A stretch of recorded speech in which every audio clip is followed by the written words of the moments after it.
이런 거예요. 그래서 제가 수요 성경 보면서 가끔 얘기하는데, 여러분들이 별로 안 듣고 싶어 하는 얘기지만, 하나님의 뜻이 뭐예요? 했을 때, 내가 제일 하기 싫은 거를 내 양심을 통해서 얘기하실 때, 그게 하나님의 뜻일 경우가 제일 많다는 거예요. 그건 쳐다보기도 싫은 거를 하라고 그러는 것만 같아. 그게 하나님의 뜻일 경우가 대부분이에요. 왜? 우리 속이 아직도 정결하지 않기 때문에.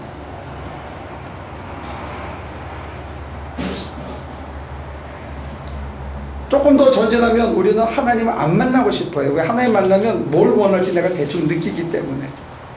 내 인생이 망가질 거라고 내가 너무 잘 알기 때문에 하나님 안 만나고 싶어하고, 하나님이 당신의 뜻을 나한테 안 가르쳐 주기를. 예를 들어서 우리 김원수 권사님한테 지금 너는 케냐 더 밑에 가라 그러면 안 알고 싶어. 한 10년쯤 있다가 알고 싶지, 지금 알고 싶지 않을 수 있다는 거예요. 그런 뜻은 지금 당장 알고 싶지가 않아. 내가 이 땅에서 해야 할 일이 아직 너무 많은 것 같은 거예요.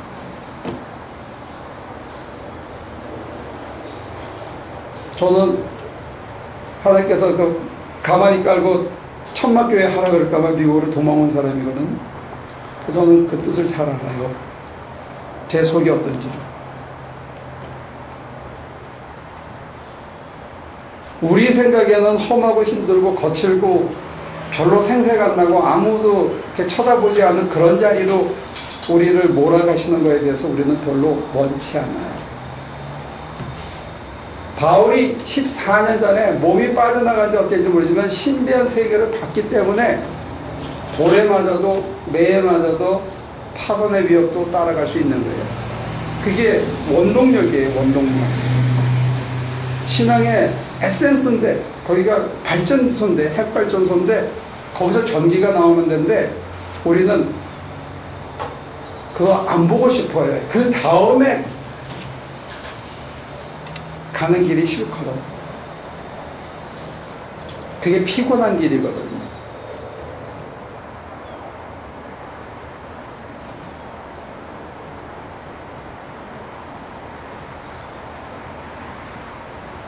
무소유하면 편한데 무소유하면 무지하게 불편해요. 이 모순이에요.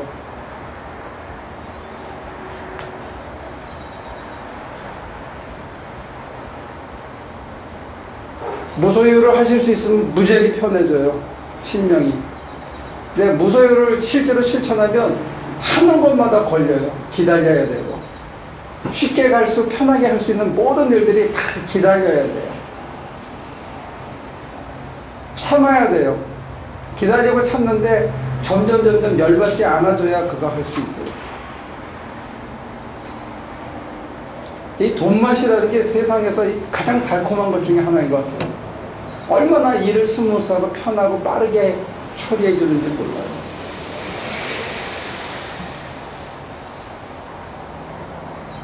제 얘기를 해서 죄송한데, 제가 이제 낮에 일할 때 체크를 끊거든요. 어떤 때는 5,000불, 1,000불, 200불 막 긁고.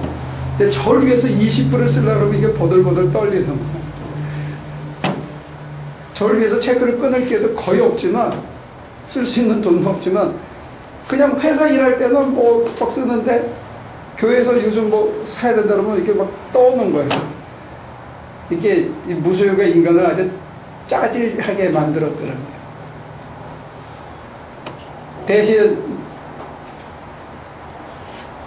염려는 안 해요. 뭐 먹을까 하는 기대와 설레임은 있어도 이거 안 하면 큰일 나지, 어떡하지, 죽겠지, 이런 건 없다는 거예요.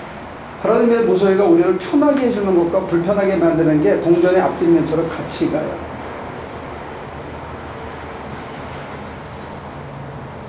근데 바울 선생님이 그것을 훨씬 우리 지금 저 포함해서 우리 모두들보다 상상도 할 수 없는 그런 자리에 들어가실 수 있었던 원동력이 뭐냐면 삼층천에 갔다 온 거예요. 삼층천에를 가보시니까 지선 집회한다면 삼층천이 내 안에 들어오니까 이전에 좋던 것 그게 별게 아니더라는 거예요. 이전에 남한테 한 대 맞으면 분해서 억울해서 미리 죽을 것 같은데 맞아봐야 그렇게 안 죽는다는 거 알기 때문에 또 그 다음 길을 갈 수 있더라는 거예요.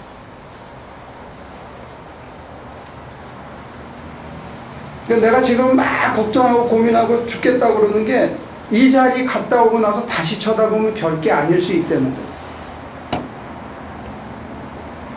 우리의 인식을 완전히 전환시켜줍니다. 왜? 또 다른 세상이 있다는 걸 보기 때문에. 솔로몬도 그중 하나. 솔로몬은 봤는데 나중에 맛이 가가지고 여자 좋아하다가 온갖 잡신을 섬기다가 하나님한테 버림받은 인간의 대표죠. 그러니까 첫 발을 잘 내딛다가 뒷발을 헛삽질해가지고 인생의 끝이 더럽게 끝나는 경우도 있어요. 솔로몬이 가장 대표적인 사람 중에 하나입니다. 그래서 예수님께서 야 드레핀 백합화를 봐라 얘들아, 이 솔로몬의 부귀와 영광이 이것보다도 못하다 너? 그런 걸 얘기하십니다.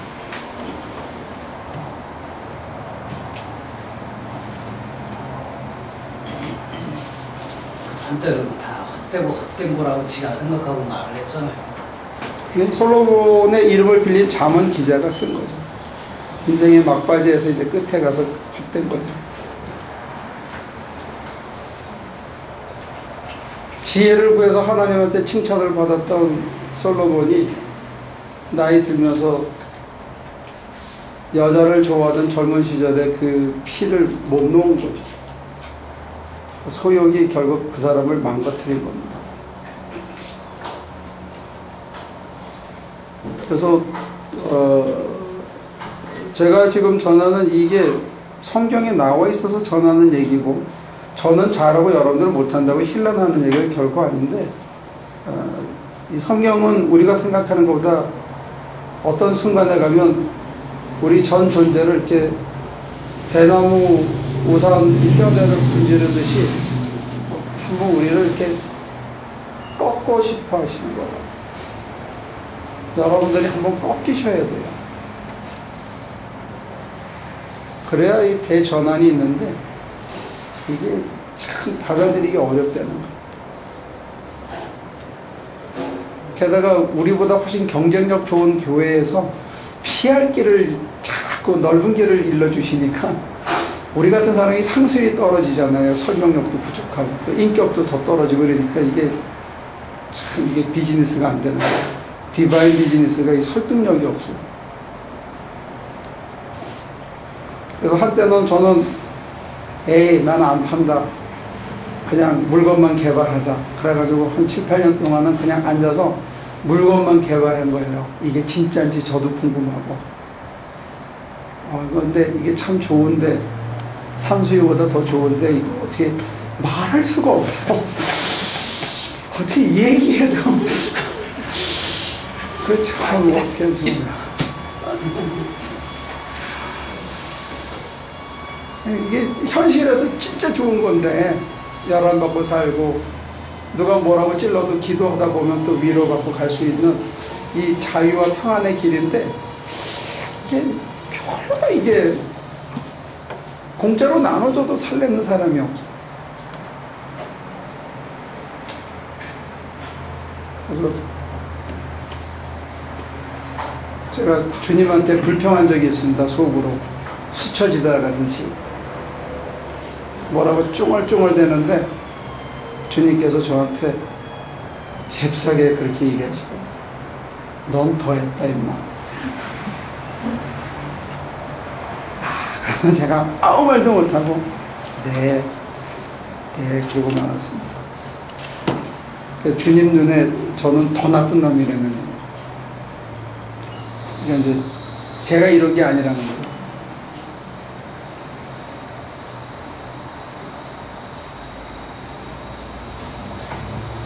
그렇고 뒤돌아보니까 제가 진짜 소심줄보다 더 찔기게 저항하고 안 갈라고 그러고 이론으로 막 책을 공부해서 주님하고 덤비고 이론 싸움하고 그랬던 것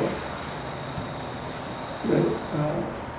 이렇게 꺾으시면 그냥 어쩔 수 없이 저절로 조금씩 겸손해지나 봐요. 폼 잡아서가 아니라 내가 그래야지가 아니고.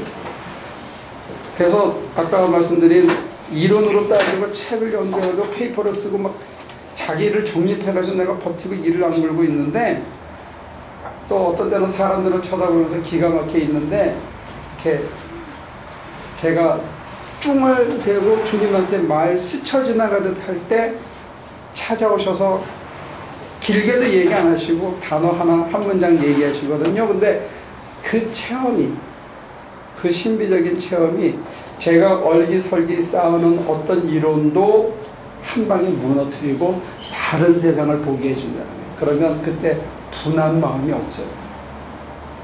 섭섭한 마음이 없어요. 여러분들이 억울하고 분하고 섭섭하면 사는 게 힘듭니다. 근데 억울하고 분하지 않으면, 바울 선생님이 엄청 두들겨 맞았을 때 얼마나 분했겠어요.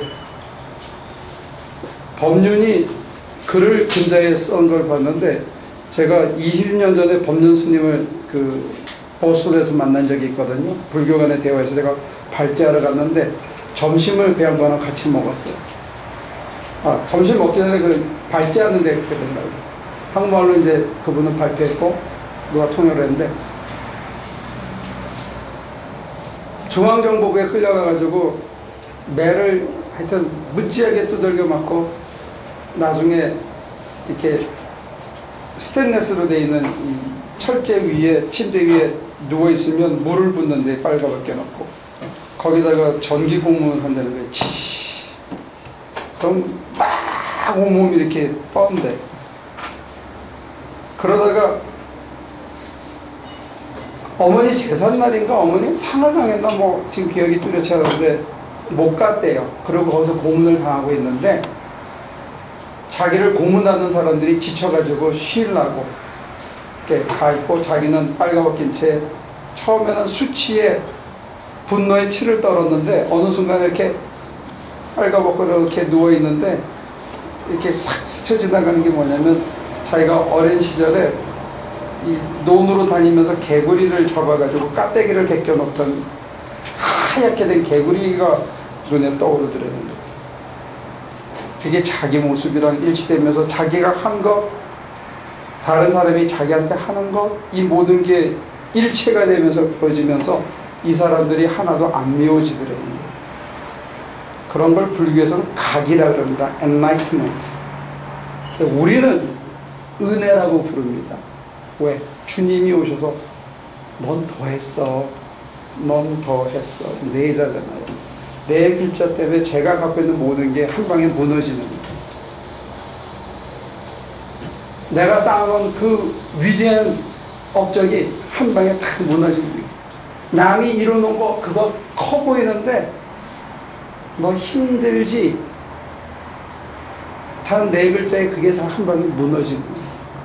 그게 하나도 안 부러워지는 거예요. 그래서 무소히 할 수 있는 거예요. 주님이 계시기 때문에. 주님만으로 내 영혼이 족하기 때문에 그게 가능한 거예요.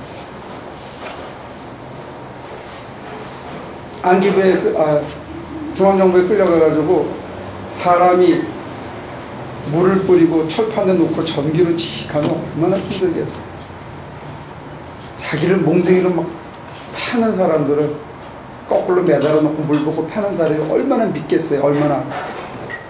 그 짧은 체험이 그 모든 걸 넘어서게 한다는 거예요. 지난번에 이현주 선생님 와서도 그 얘기했죠. 가서 이제 매 맞을 거 준비하고 떨고 있는데 자기 마음에 그런 얘기가 들렸다는 거예요. 네가 존경하던 모든 사람들이 이 방을 지나갔다. 김재준 선생이라든지 이런 자기가 존경하는 그 믿음의 선배들이 다 요 방에서 너처럼 앉아서 매 맞고 지나갔다는. 그러니까 그 다음에는 혼자가 아니라는 생각 때문에 별로 두렵지 않더라고요. 이게 신비체험이 갖고 있는 위대한 힘입니다. 짧은 순간에 일어나는 작은 체험이 내가 현실에 쌓아오는 그 많은 세월의 그 모든 얼기설기 한 거를 비유적으로 얘기하면 한 20층 되는 큰 건물들 이렇게 폭탄 장치해가지고 쫙 누르면 촥촥촥촥 해서 쫙 떨어져서 먼지만 착 하고 탁 덮는 그거 못 봤어요? 한 방에 끝나. 그래서 거기서 다시 시작한 겁니다. 돌 위에 돌 하나도 남지 않고. 이 집을 무너뜨려라. 내가 사흘 만에 다시 짓겠네. 인생 46년, 47년의 노력을 단 한순간에, 그 다음에 사흘 만에 다시 재건할 수 있기 때문에. 그러면 여러분들이 47년, 50년 동안 쌓아놓은 그 모든 노력들이 사실은 안 해도 되는 것들도 있고, 남들이 그걸 이룬 것 때문에 여러분들이 너무 서럽고 분하게 생각할 필요도 없는 것들이 많이 있대요. 거기에다가 뭘 쌓고 뭘 짓느냐가 중요한 겁니다.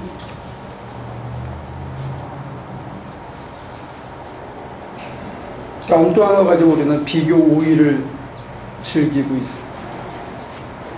그게 만약에 무너져야 할 것들이라면,